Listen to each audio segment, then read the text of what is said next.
So after months and months and months and months of trade talk optimism and the market rallying, the stock market that is, every day on the hopes that, oh gee, old Trump's going to produce a trade deal just any day now. He's going to pull it right out of his back pocket. Well, finally, we get what is being called the phase one of the trade deal. Phase one has been hyped for about 2 months now. Back in October, Trump announced it and said, we're very close to phase one. Phase one of the trade deal. And what is it exactly that phase one entails?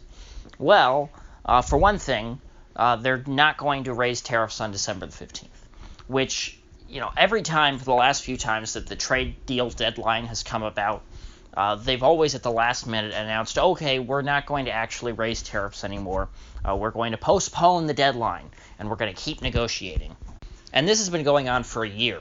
At least since last December, I think, was the first time they postponed raising the tariffs to it. Because I guess the next level, I don't know exactly what it would be at, but the next level is going to be pretty draconian and would have a serious effect on the economy probably, and really would hurt consumers more than the tariffs already are. So they keep putting it off, which I'm happy about. I don't want them to raise tariffs. That's no good for anybody. Certainly not for me as a consumer, and everything's made in China. You don't really have much choice to go like, oh, well, don't buy Chinese-made stuff if you don't want to pay the tariffs. It's like, only an idiot would say that. I mean, because 99% of things that are purchased that are made in China are only made there, because that's just how the global economy has evolved right now. They've got a lot of the manufacturing, especially simple things. Really, any simple manufactured good is going to be made in China. And if it's really simple, maybe it's made in Vietnam, or Bangladesh is starting to industrialize with textiles and things. So you might see some T-shirts that say made in Bangladesh. But other than that, we consumers are pretty much screwed if there are tariffs on China, where that's just increasing our costs of having to pay for everything.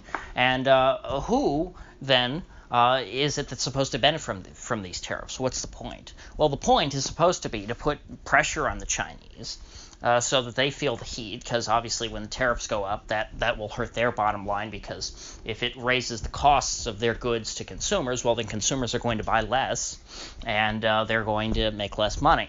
So the Chinese have an incentive now to try and negotiate with the U.S. to get these tariffs taken off. And so what have they promised to do in this phase one deal? To get the tariffs reduced somewhat, although they're not being taken off entirely. Most of the tariffs are still staying on, but they're getting reduced some. Well, the Chinese said they're going to buy agricultural goods.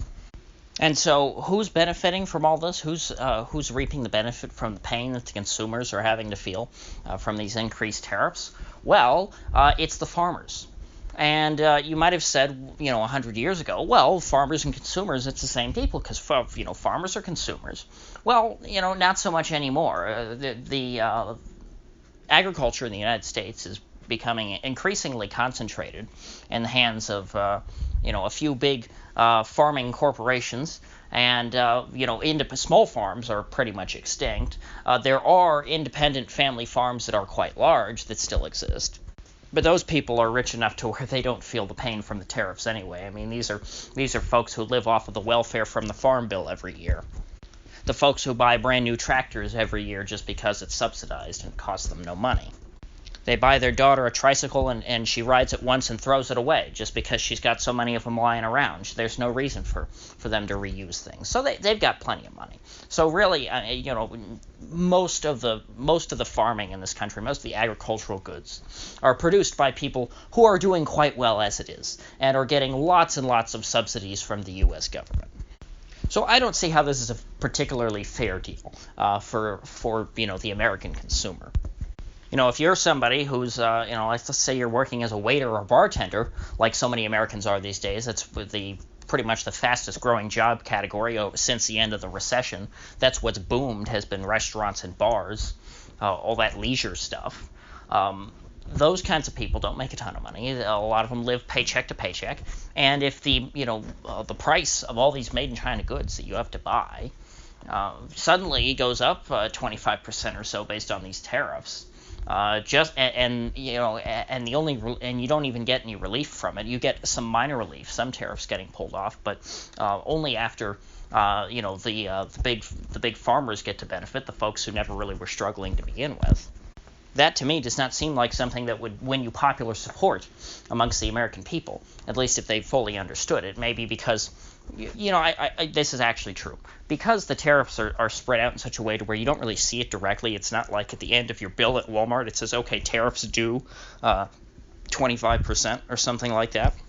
Consumers are not feeling it as much as, say, for example, the farmers are. Because while I mentioned that the farmers are benefiting from this Phase 1 deal, they have not benefited overall from the trade war. Because since the start of the trade war, the way that China has been able to hit back at the U.S., instead of putting tariffs on U.S. goods, because China didn't buy much from the U.S. anyway in terms of manufactured goods, what they decided to do was just buy less U.S. agricultural goods by raising tariffs on those. So less soybeans and things like that. And China's a very big population. They eat a lot of food. And so with the Chinese buying less U.S. agricultural goods, a lot of farmers in America have been feeling a lot of pain because they can't sell enough. Now, of course, that's partially alleviated by price supports from the Farm Bill.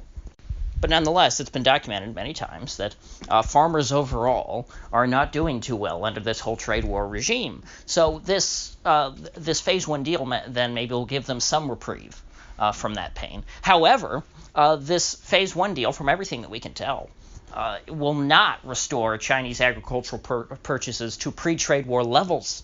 So in other words, the Chinese will still be buying less agricultural goods from the U.S. Than they did before this whole thing got started. So we're still trying to get back to zero because the trade war immediately put us in the red as far as you're taxing your own people more to buy Chinese goods, and then the Chinese are buying less U.S. goods. So so far while the negotiations are going on, the trade war puts you in the red. You're losing. Both sides are losing. That's why there's an incentive to negotiate to get out of the trade war. Well, at this point, even after Phase 1, we're still not back to zero. Both sides are still losing. And as a matter of who's losing more, I really can't say. I don't know what ordinary Chinese people are feeling. Except for the fact that the price of pork in China, I believe, has doubled this year because of this huge epidemic of this illness that's sweeping across the Chinese pork population. So, frankly, the Chinese should be willing to buy lots more U.S. pork without even any incentive in the forms of tariffs being reduced. In fact, if I were Trump, I would have left that completely out and said, okay, no, you guys should buy more pork without us giving you anything. But of course, we don't really know what the specifics are behind all this. We don't know what quantities of agricultural goods the Chinese plan to buy, and over what time, what quantity, how much money. But we do have Trump tweeting that the Chinese may in fact purchase $50 billion in agricultural goods, which would be quite remarkable to see, considering that over the last 20 years, the most that the U.S. has ever exported in terms of agricultural goods has been about $25 billion. So this would double the 20-year record. And going back into the mists of history, there probably wasn't a time when the U.S. exceeded $25 billion anyway, at least that I would think. And that, of course, I assume is adjusted for inflation. Now, there does seem to be some skepticism, however, that this 50 billion number could actually come to fruition, because there was some folks pointing out that, well, the entire U.S. soybean crop, both what is consumed domestically and is exported, all the soybeans produced in the U.S. accounts for about $36 billion. So, given that, and soybeans are the biggest crop. Given that, what else are the Chinese buying, and how much of the U.S. agricultural goods, like what percentage of the total, do they plan on importing, all of them by themselves? With $50 billion, they could buy up a significant portion of all the food that is produced in the United States. A portion that, like I said, would be completely unprecedented. Because remember, that 25 billion number that I mentioned was not, I believe it was not exports to China, it was exports total to the entire world. So China would be buying twice as much food from the U.S. as the entire world has ever bought in a given year.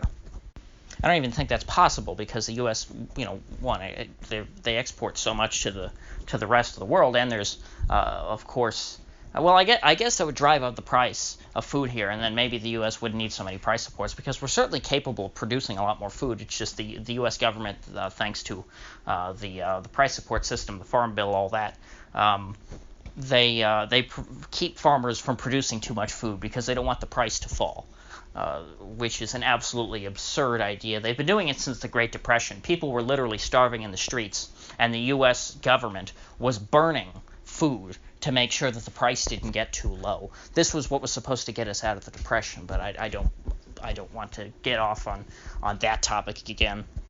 So who knows? It's certainly possible that the Chinese could purchase 50 billion in agricultural goods, but that doesn't appear to be likely so far.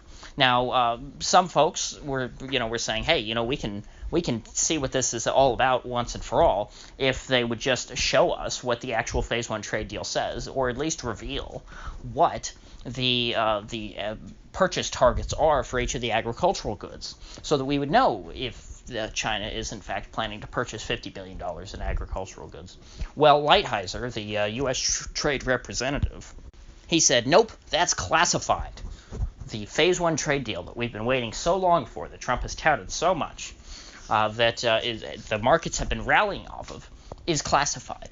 Why in the hell would that be?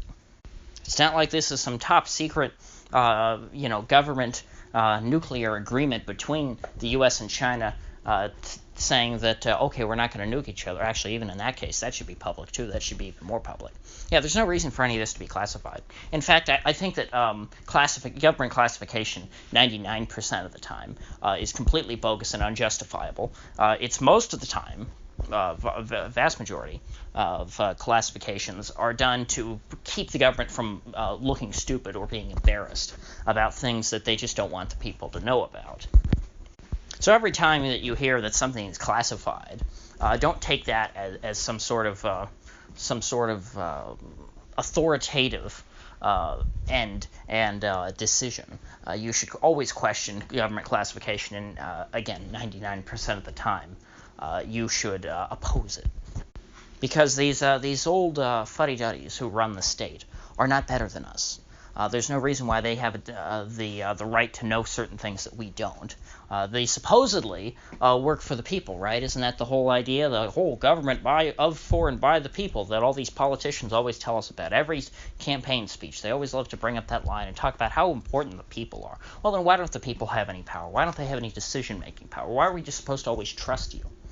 Could it be because we don't have any power at all? Because that pretty much seems to be the case.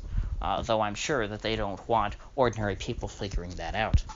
So with that said, if you gained anything of value out of this video, I'd appreciate you clicking that like button and sharing this video. And if you haven't already, please do subscribe, because I do upload every day and I'd hate to have you miss one. So I'll see you folks back here tomorrow.